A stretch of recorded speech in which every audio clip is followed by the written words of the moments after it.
Matt Canavan's gone in as hard as he can to suggest any move towards net zero for 2050 will not be supported by himself. The suggestions are that this will be voted upon inside a Nationals party room before, of course, then the joint party room.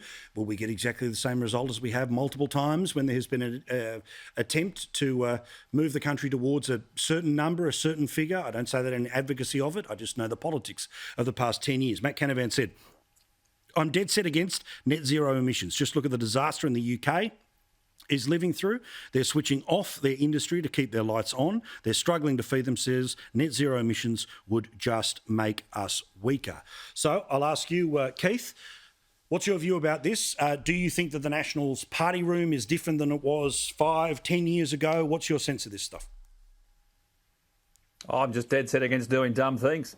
Look, in terms of the Nats party room, yep, sure, it's changed. It's certainly not the party of the Boswells and O'Sullivans and others.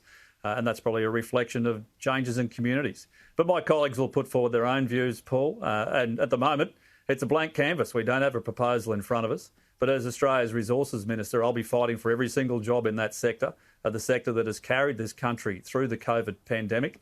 And there's some news coming Friday, mate, a thing called the Resources and Energy Quarterly, which I'm sure you have a sleepless night about on Thursday night. I won't sleep all and week. It'll have some very good news. It'll have very, very good news. And that is off the back of the hard work of those men and women in the sector. And, I mean, this is the ridiculousness of some of these arguments. I'll give you a number in terms of Australia's thermal coal production by percentage. So in terms of how much does the rest of the world produce? Well, it's not 50%, it's not 60, it's not 70, it's 95.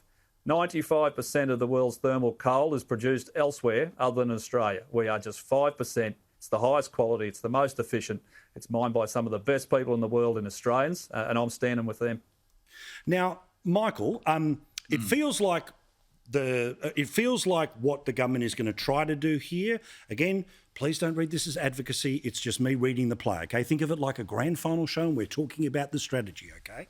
Is that they've got a target for 2030 and clearly 2050 is never, never. It's like 12 elections away, right? So I think they may verbal the comment on net zero for 2050, but I don't think they'll put a thing through the parliament about it. And then the comparison becomes about, well, how do we get to the never, never? And the focus of the Morrison government in the next 3 years would be about delivering the Paris agreements to 2030. Now, what do you see, because you would see the same reactions that I do, that any step towards net zero is basically akin to the worst days of Turnbull and the great mistakes of Rudd and Gillard. What's your sense about the politics of net zero 2050 for the government? Yeah, no, it's a great question. The government will move to that position. I don't know what they'll do about 2030 apart from Paris, but they will move to net zero by 2050. But what Morrison's done with great skill, I might add, is slowly introduce this theme to a party room of Libs and Nats who are very sceptical about this.